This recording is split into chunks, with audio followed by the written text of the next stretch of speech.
Welcome to Kate's Hour of Miracles, which is just my sharing around A Course in Miracles,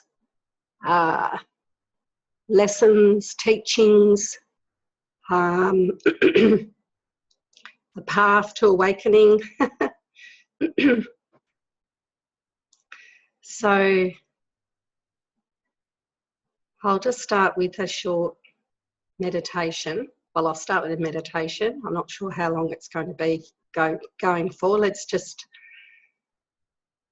drop into it, and let's just close our eyes and just relax where you are. Just to let your body relax.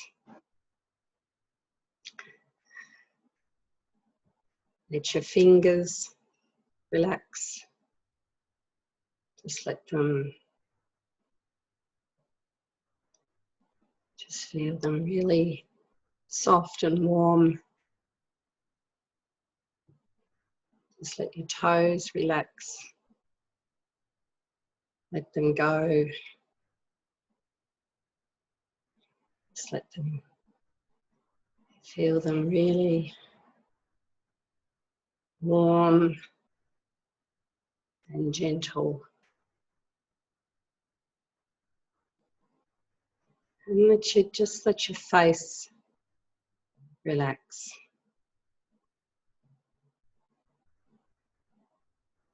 Just feel it soften. Let your lips and your tongue and your eyes just all, just feel the body nice and relaxed. It's funny when you do these little relaxations, you suddenly realise how much tension we hold in the body without even being aware of it.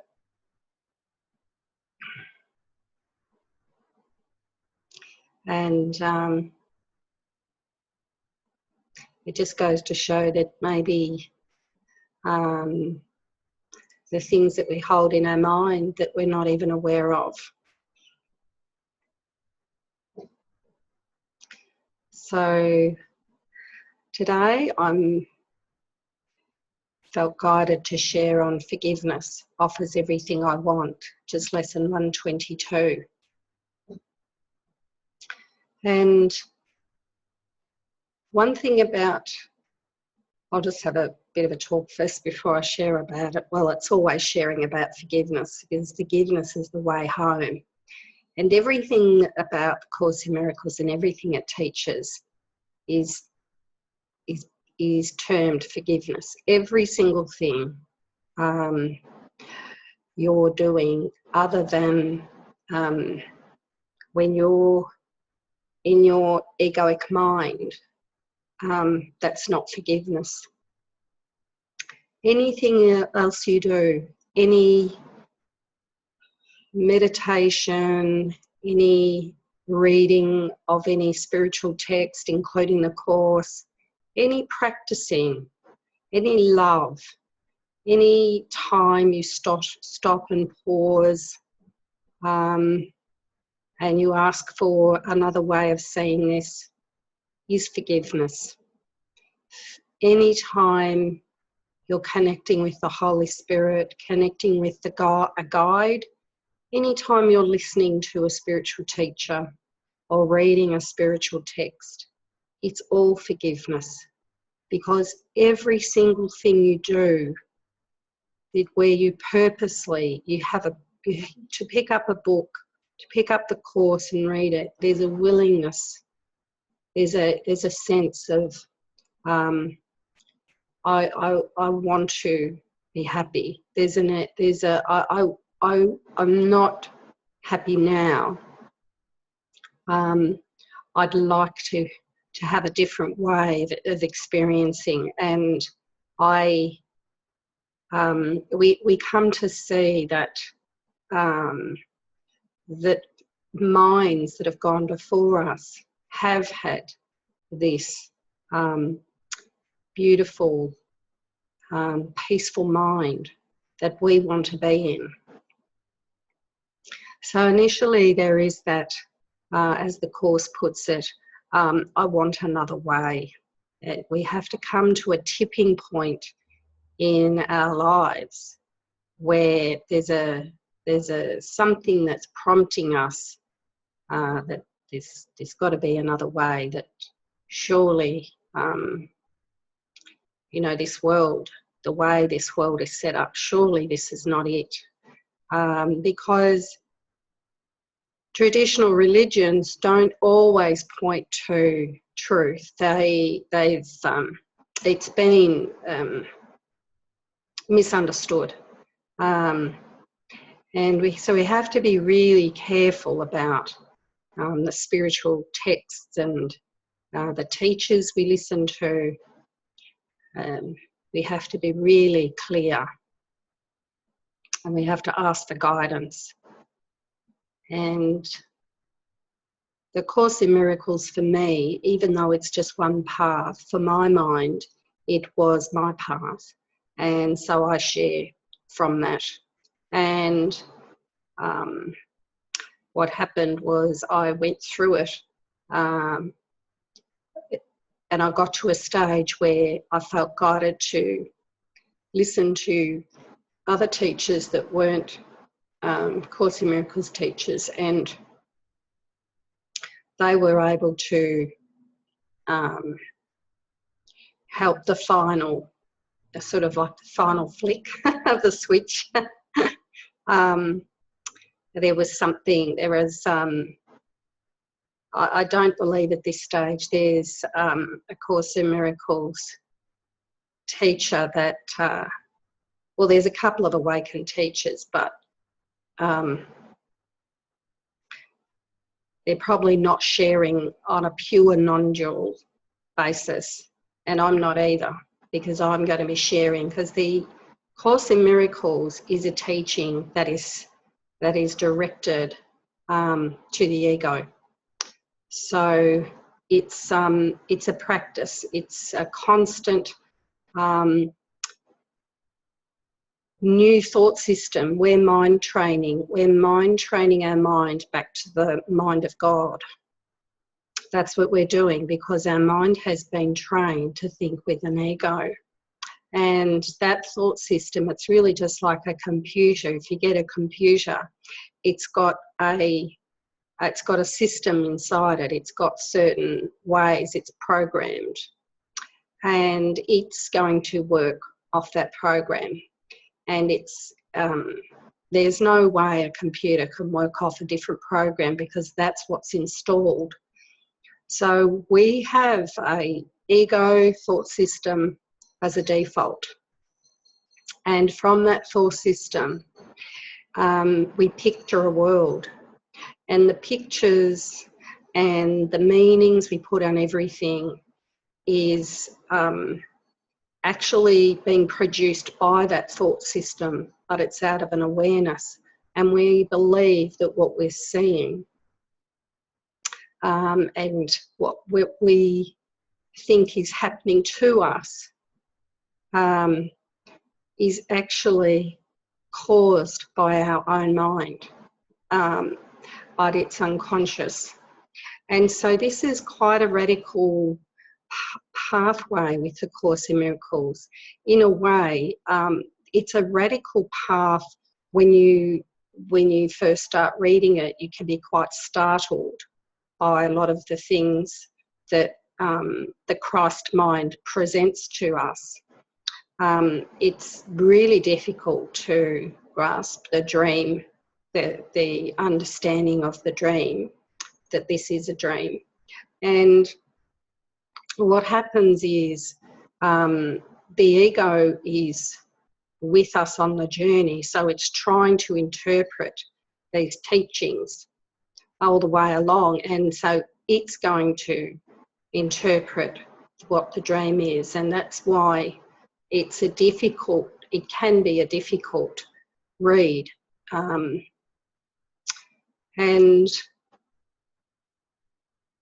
But where we end up is if we persist, and we really need to have this willingness. And I know I'm always banging on about that every week I talk, the willingness and the surrendering.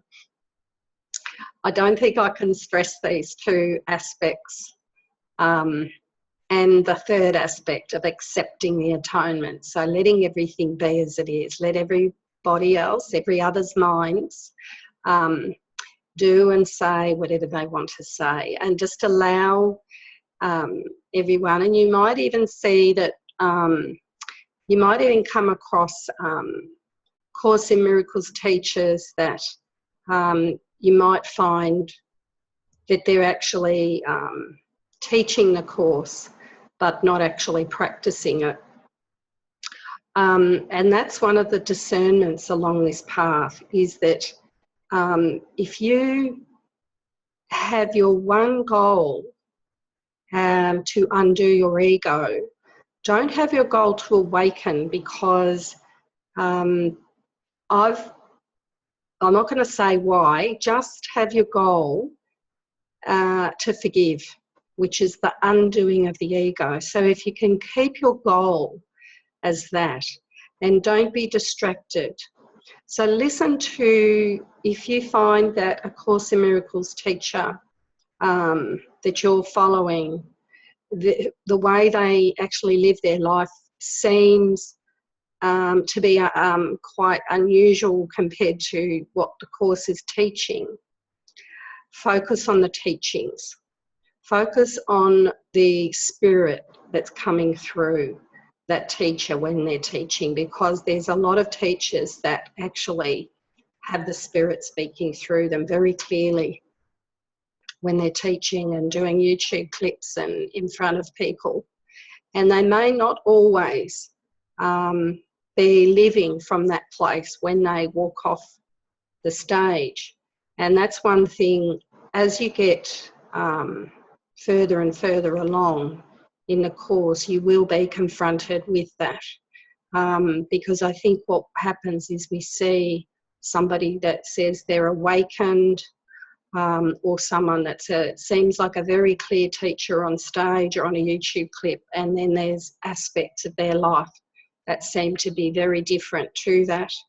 And that's, we need to go into forgiveness around that. We need to see that it doesn't matter what that person or mind does when they leave they turn off the mic, that they still are who they truly are. And it's another lesson that it's a lesson that this is a difficult thing to do. This forgiveness is the most difficult thing to do in certain aspects. You will see why. You'll look around the world and you'll even see, especially in the Course in Miracles community, how difficult it is for course students to practice forgiveness. It is so easy to get distracted, and you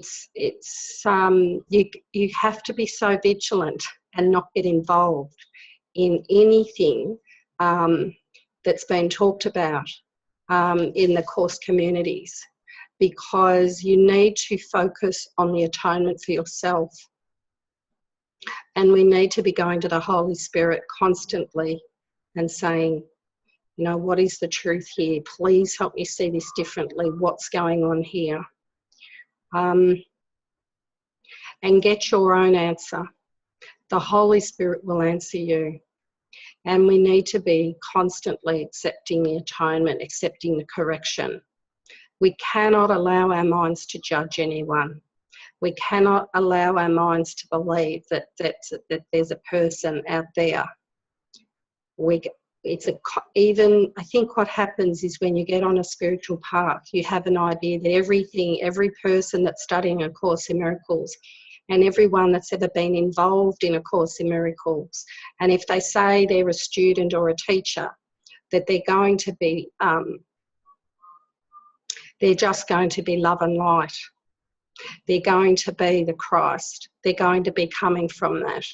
And it is a rude awakening when you come and you see that how difficult it is. And if you're seeing the difficulty for other minds to actually sink into this Christ self and to overlook their projections, then we suddenly realise this is a lot harder than what we think. And that's why we need to be vigilant, and we need to let every other teacher and student do their own practicing. And we have to allow them to be how they are, knowing that Christ is working with their mind. The Holy Spirit is working with their minds, and whatever seems to be happening is for them. And so we go within and we get our own guidance, and we do not allow our minds to be distracted by anything, because the only thing that's ever here is God, is the Christ in everyone, and that's the forgiveness. So once we're constantly forgiving, and the problem is the ego comes along with us on this spiritual journey, and then it turns against. It will suddenly turn you against other spiritual people, and it will start creating stories in your mind about them. And it's so subtle. So we have to be, is another level when we join in on the spiritual community and these spiritual groups, that the ego will co-opt our journey the whole way along. And that's why we have to be 100% vigilant. So no stories, overlooking, loving, allowing the Christ love to come through, and following your guidance. And nothing is ever going wrong. It's all for our awakening. This world, there is another way to see this world. We don't have to deny this world. We don't have to change this world. We don't have to get anyone to change. What we need to do is we need to see with Christ vision, which is what the Course is calling us to do. He's asking us to, brother, choose again. He's asking us to choose to view the world as he views it. He's asking us to love without any fear. He's asking us to practice this until it becomes the way we are, until there's nothing left, and that's all that's left. All the blocks are removed.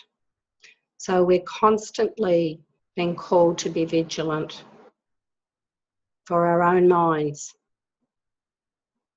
So let everything be as it is, and keep your mind quiet. Keep your mind connected to the Christ within, asking for guidance, asking for a sure way. And through this practicing, through this not allowing yourself to delay, don't get caught up in anything. Stay true to your own mind. Use A Course in Miracles teachers like my talk now. Use it for yourself. Don't follow me, follow your inner guide. What I'm saying can be helpful. If you're guided to listen to my talk now, all I'm useful for is to say to you that listening to your inner guide works. And that's really, and all I'm here to say is that if you practice this forgiveness and you go into your inner guide, that you will awaken to this love. But it's not you that awakens. The ego doesn't awaken. All the blocks, all the fear in your mind, that's the ego, and that falls away and that gets undone. inch by inch. As each time you go within and you're upset and you ask for a different way of seeing it, and you offer the Holy Spirit your judgment or your guilt or your fear around anything, every single time you do that, you're forgiving and you're getting one step closer to the free mind, to freedom. So don't delay. Don't allow your mind to wander, as Jesus advised Helen. You're too tolerant of mind wandering. Choose not to be tolerating the mind wandering. Just notice it. You don't have to beat yourself up for getting involved in things. Just choose. I choose Christ. I choose love. I choose peace instead of this. Just choose peace. We don't have to be the police. We don't have to be the Course in Miracles police here. We just allow the Holy Spirit to awaken us. We have to do the work. There is a part we have to play. We have to play this part in conjunction with the Holy Spirit and Jesus. We have to choose their way of seeing things. And sometimes we have to choose it many times, and it can sometimes take years and years with the same grievance to finally be free of it. You know, you might start off at 100% grievance with something in the past, and you work with the Course and you work with Jesus or the Holy Spirit to help you see it, and you do start working on it. And you will be, your path will be your path. And He will guide you. He'll guide you internally in all different ways. But we just have to be willing to put that one foot forward each day and say, I'm going to put the Holy Spirit in charge of my day today. I'm going to let love lead the way. And this is the forgiveness. This is every single thing you do is deemed forgiveness when you're having the willingness to have your mind trained, to listen to, as I said, to read spiritual texts, to listen to Course teachers. But there also is a time to digest it. So it's like the chewing and the swallowing. So we chew, we listen, we read, and then we allow ourselves time to digest what we're reading and what we're listening to.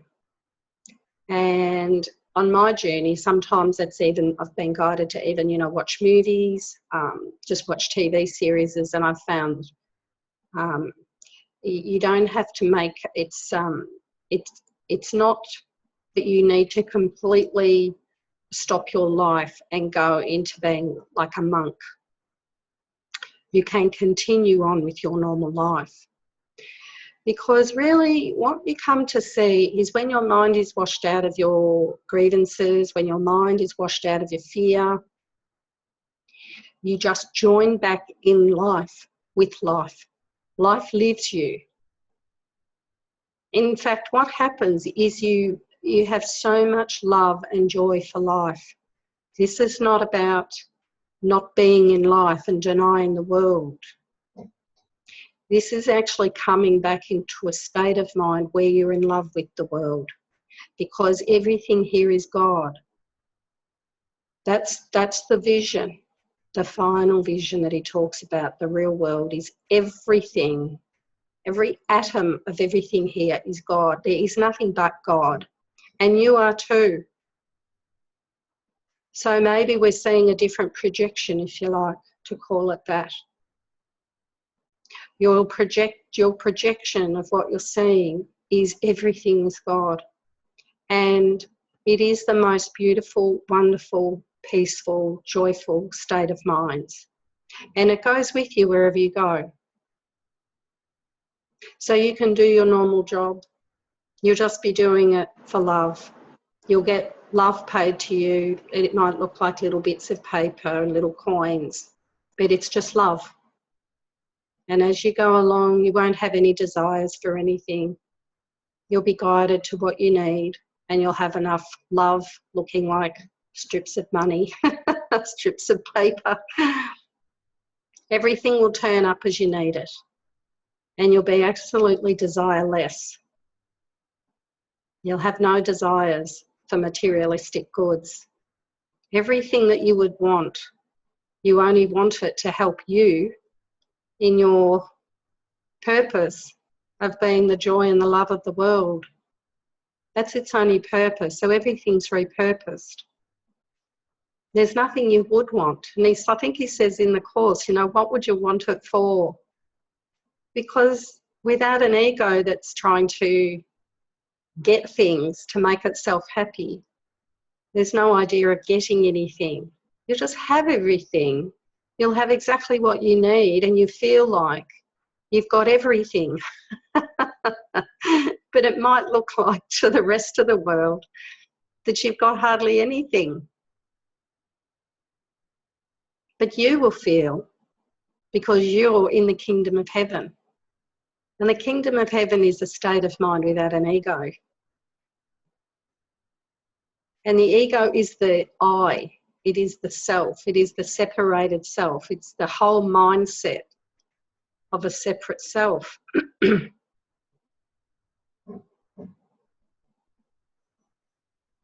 And it's funny because when it falls away from your mind, you realise all the aspects of the ego that you never knew were there. That makes sense. You realise how much of the ego mind is the ego. Because when we start on this, we try to get a grasp of exactly what is this ego, like what is he talking about?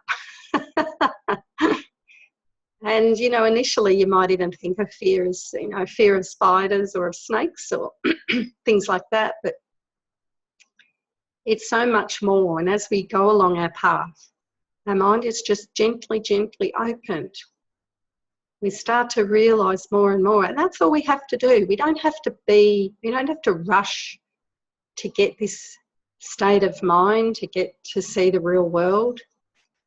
It'll happen when it happens, and it happens slowly or fast, who knows? Everybody, the thing is, it doesn't matter as long as you're waking up every morning and putting the Holy Spirit in charge of your day. That's all that matters. All that really matters is that any time you think something should be different, you go within, because that's a sure sign that that's the ego. The ego wants something to be different. And the ego will use all the Course teachings in all different ways. You have to be vigilant for that. And even when you become aware that you've been doing that, nothing's happened. This is the funny part of it. You can be flailing around in this life, in this world, being a big ego. And then when you realise all the things you've done, you just laugh because nothing's happened. Because the ego cannot affect anything, because it's not of reality. So we don't even have to feel guilty. Your perfection is never wavered. Your Christ self has never gone away. So anytime you've been an ego and said anything to hurt anyone or done anything, there has actually no reality to it. Because that's whatever the ego is doing and saying, that's the dream. And a dream goes nowhere. All we need to do is choose again. It doesn't mean that we go and, do things in the dream, because there are consequences in the dream. You will feel. The ego has a big connection to the body, and the guilt in the mind will affect the body. So there'll be sicknesses, there'll be pain in the body. It's a whole mindset. It's a whole thought system that wraps you up into thinking you're a body. And it's its weapon. So I'm just encouraging you to just keep putting one foot in front of the other. Just every time you're upset, just go within. and allow the Holy Spirit to correct your thinking. And yes, doubt will come and go. He says you can't even judge your progress. He says that you can't judge your advances from your retreats. So sometimes we think when we're going through periods of depression or massive anxiety that we're a course student, we sometimes think, I'm failing, I'm not doing it well enough. He says you can't judge that, because what you're going through now could be a massive undoing. This is what I had to learn very clearly when I was judging my progress with the course. I had to remind myself, wow, you know, I'm going through a lot of fear at the moment, but maybe this is a good thing. Maybe this is something that has to come up. Maybe this fear is something that needs to be cleared. Maybe I'm confronting something that needs to be confronted, and maybe I need to call on Jesus now and help me with this.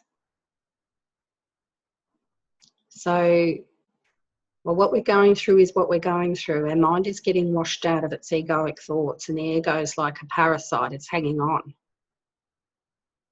And it's a really funny thing to think that the ego has no life. In reality, it's nothing. And yet it seems like such a big thing. It seems like it's created a story about who we are. And a lot of non-dual teachers, they'll say, when you awaken, you won't be there. And I was discussing this with Kevin the other day. And I said to him, that could actually sound a bit frightening when you hear that, because you think that's pointing to that there's going to be nothing there. But what it's pointing to is that the mind that refers everything back to itself won't be there.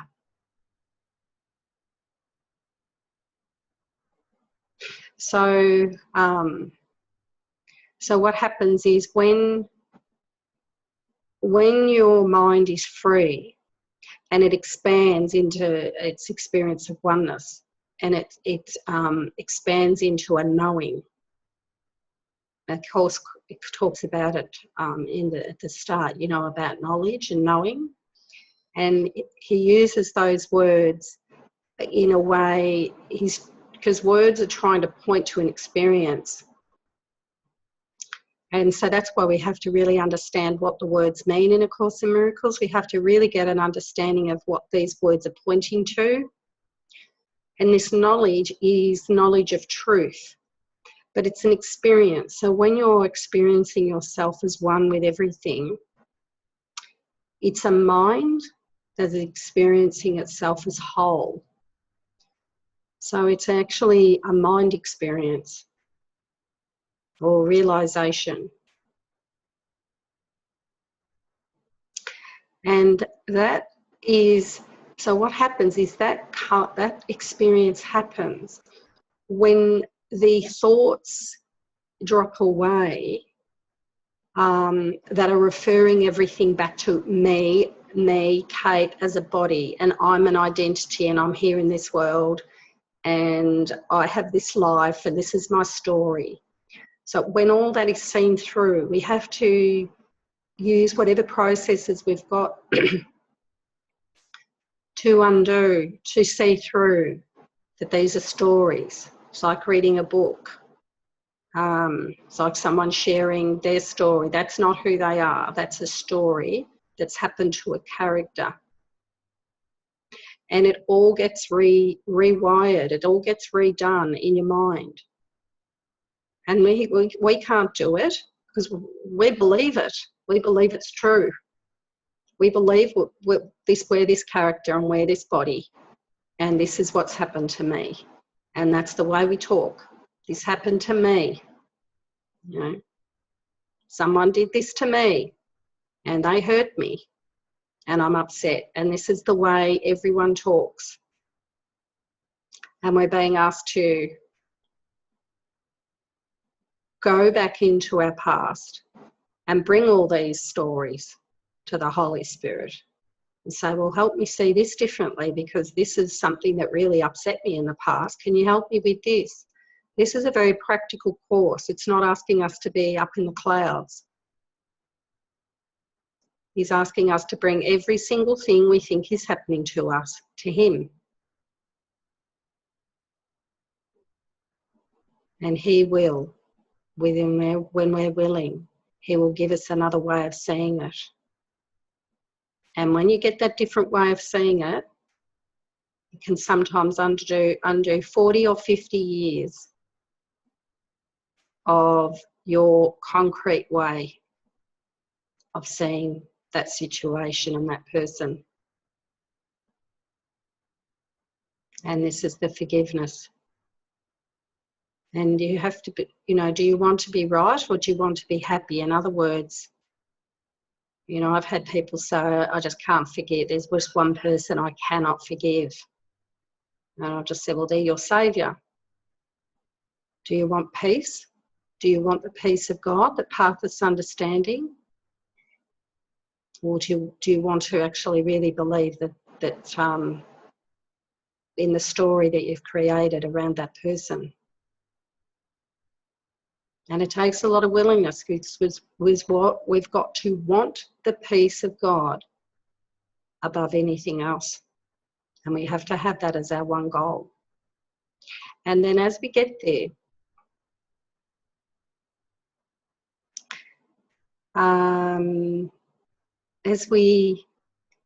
this is the goal. So I'll just read a little bit out of lesson 122. Forgiveness offers everything I want, from A Course in Miracles. What could you want forgiveness cannot give?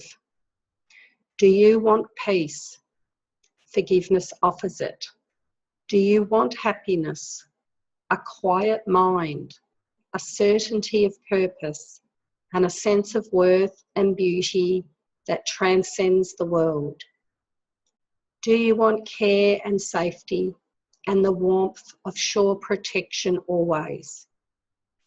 Do you want a quietness that cannot be disturbed, a gentleness that never can be hurt, a deep abiding comfort and a rest so perfect it can never be upset? Who wouldn't want that? Imagine, I don't think there'd be anyone in this world if you said that to them, do you want this? Do you want a peace that cannot be disturbed? A gentleness that can never be hurt.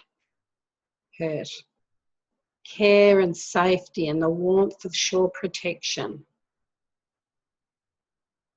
This is what's being handed to it. It's like someone's putting out a plate of food and saying, here, would you like some?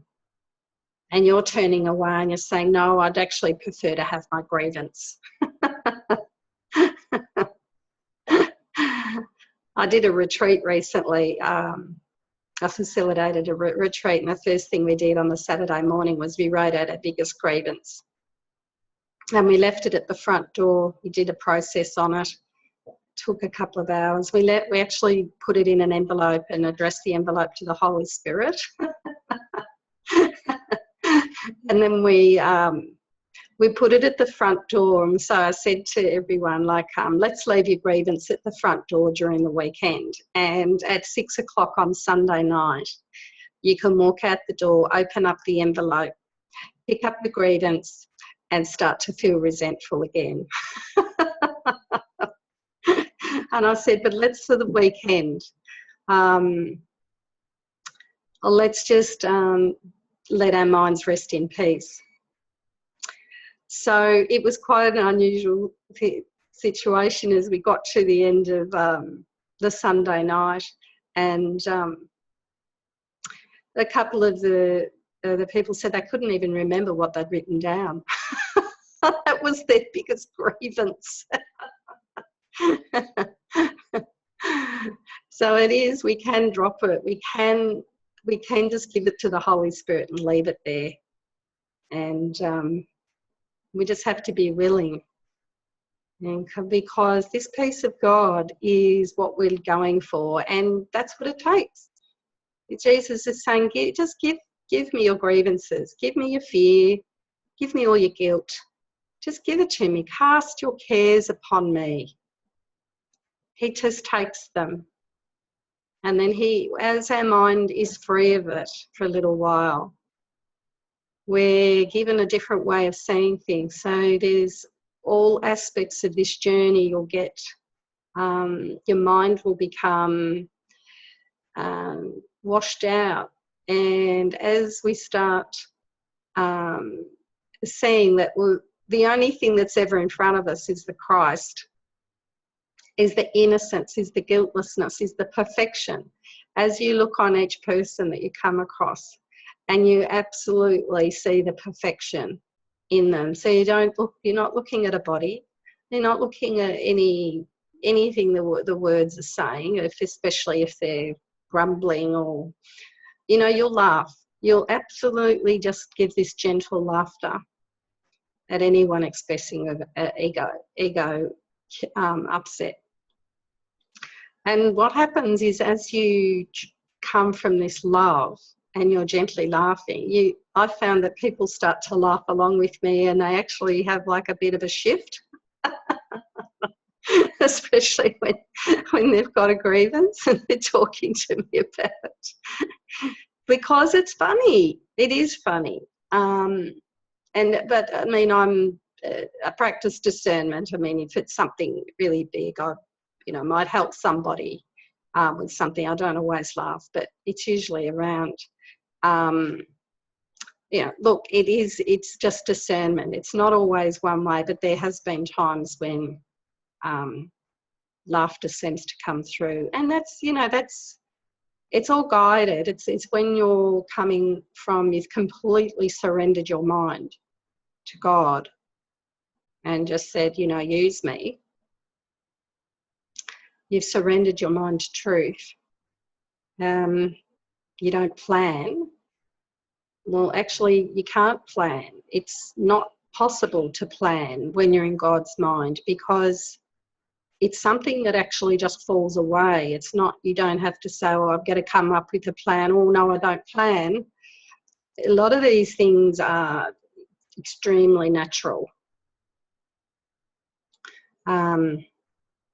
Your mind, when your ego mind is very, very weak, I think for me, I do occasionally, there are aspects of certain things that come in occasionally, and I have to be vigilant for them. But generally, I have a vigilance in that I've only had the awakening 2.5 years ago. I consider myself very early on. It's maturing. One day I'll be completely liberated maybe, but who knows? I'm not worried about that. All I need to do is connect with God in my mind and stay connected. And it's not even really a practice anymore. It feels like the new computers had a new program installed. That's what it feels like. It feels like the default now is the Holy Spirit. And the virus, the ego, the virus is trying to get back in at times, but then it's just saying, oh yeah, that's not true. It can't possibly be true, because I'm in God's mind and I'm seeing God everywhere. And then you just become the love. You have this. When I first read this lesson, and I'm just like, oh my goodness, I want that. I want that quiet mind. I'd come from a very unquiet mind, so who wouldn't want that? All this forgiveness offers you and more. It sparkles on your eyes as you awake and gives you joy with which to meet the day. So you see, when you're waking up when you wake up to this love, it's not that everything turns into light. He says the kingdom of heaven is within. It's not, we don't have to deny the world, we don't have to deny the body.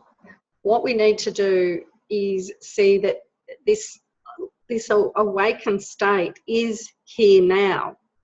You don't have to die to get it. You just have to practice your forgiveness. You have to be joining with the Holy Spirit. It's undoing all the grievances. Because what happens is every time you have a grievance, it holds a self. It holds a separate self together in your mind as a reality. So you've got a belief in a separate self. It's like it's like if you've got a teddy bear in front of you, and that teddy bear is really an object, doesn't have anything. And then imagine installing a belief in it. So you put, you can install something in its personality, like a robot or something. And you say, okay, you have to believe that, all Muslims are bad or something like that. So you give a belief to that teddy bear or that robot. And it's like, all Muslims are bad, all Muslims are bad. These are the beliefs.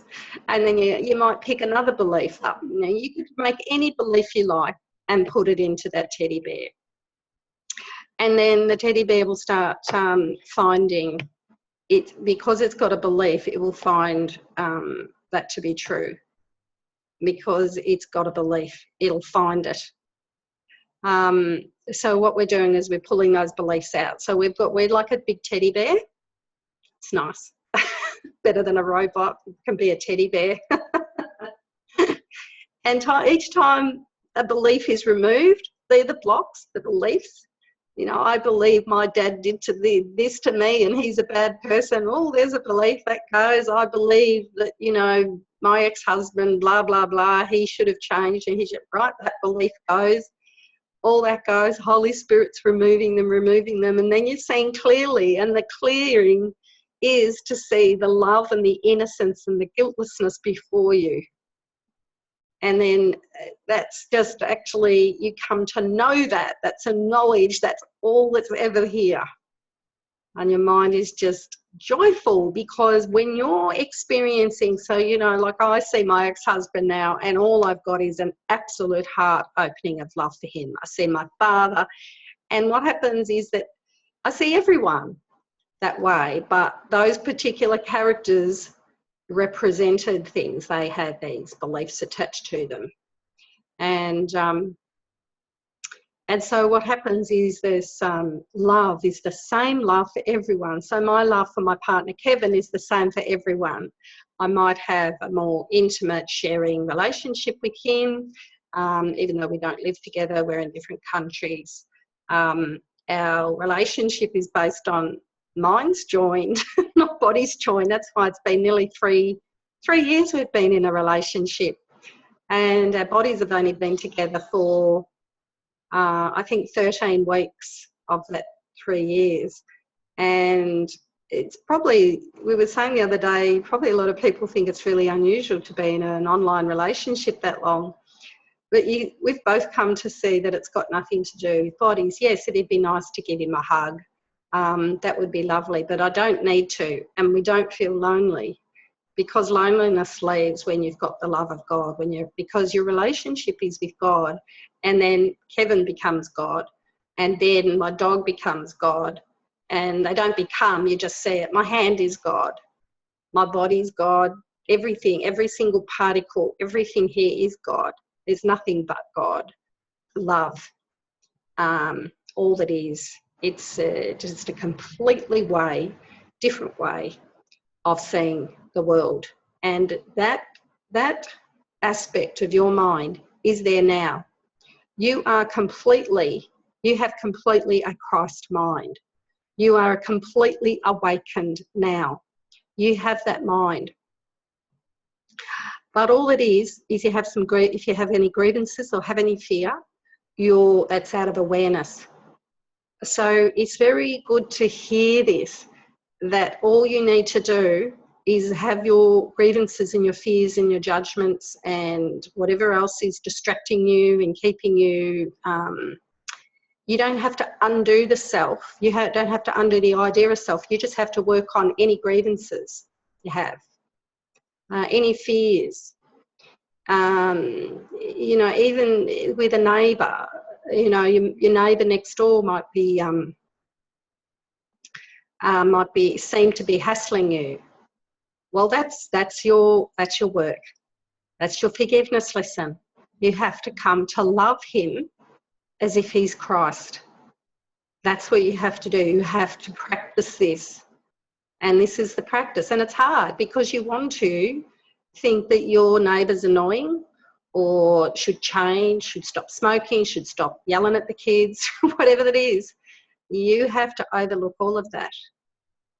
And you have to practice these, the course teachings in a practical way. The course is not just about reading it.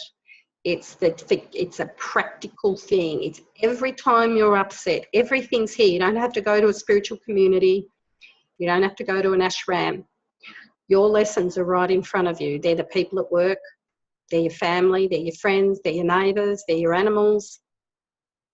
They're the politicians. Everyone is popping up to show you where your mind's at.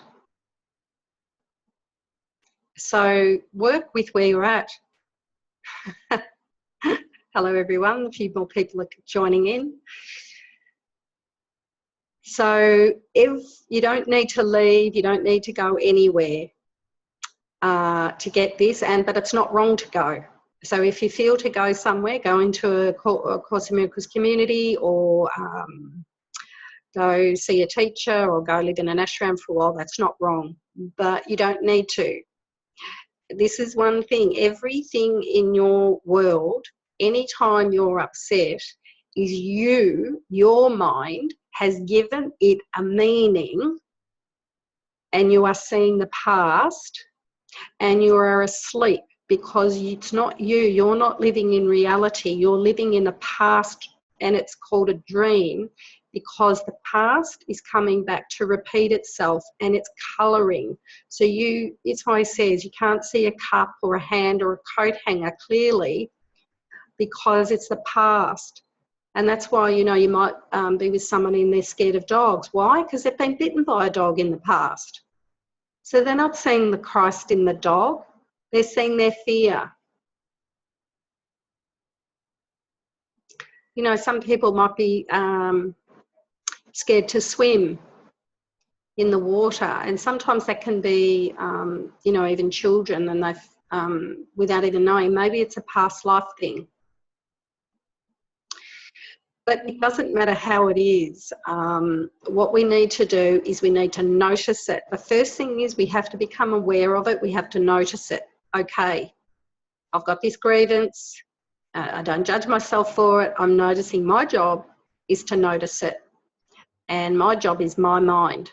My job, 100% of my job, is to watch my mind for anything that I'm upset about. And not express it. That's the most important thing on this journey, is to go within. Try as hard as you can not to express these grievances, even talk about them with anyone else. Anytime you get upset, if you're going to talk to someone, talk to them in what they call an altar session, where you say, I'm giving this to the Holy Spirit, can you hear about it for me? So it's not, this really happened and I'm upset. This happened. It seems to have happened. I'm upset. I know I've given it a meaning. I'd like to hear you listen to me talk about it, with the focus of giving it to the Holy Spirit and helping me see it differently. And it's really important to say, help me see this differently, because the Holy Spirit will give you everything you ask. And this whole mind training course is about mind training us back to God's mind of love. And it's abstract love. It loves equally because it's everywhere. God has no separate parts. So if everything is God, it's all God, and your mind is God. So it's Your mind will have no grievances, it'll have no judgments, it'll have no fear, it'll have no past. You'll still be able to operate in this world. You'll still be able to work, do everything you did before. You'll be normal, but you will just have this peace of God, this peace of mind, and it'll go with you everywhere. And you'll have a different experience of the world, and you will be the light. You will be the light, and you will, without even knowing it, you will enlighten others around you through your peace of mind. You won't even have to do anything, because the peace in your mind will affect everyone you're around. So we teach by demonstrating, and demonstrating is just this peace of mind. So it's really beautiful. It's coming up to the hour now, and it's gone very quickly today. So I just encourage everyone to continue on practicing your forgiveness. I think Regina's up next. So my heart is open to love for all that's listening, whoever's listening or watching or whatever. Just know that that you have this love. You have this awakened mind now. It's already there. It's just out of your awareness, but it's there. You have this love, and this is what we talked about. You know, you have a quiet mind. You have a sense of beauty that transcends the world. And just encourage you to be willing to put the Holy Spirit in charge. And there's no sacrifice with this. There's no sacrifice. You'll be living the same life you've always lived, but you'll just be living it with the joy of God. And you won't lose anything. There's no loss with joining in God's mind. No loss at all. So I'll just sign off and say, I love you, I bless you, I honour you. We are this love. And I thank you. And I'll just hand the mic back to Ken, and I'll stop my recording now. So thank you, and love you.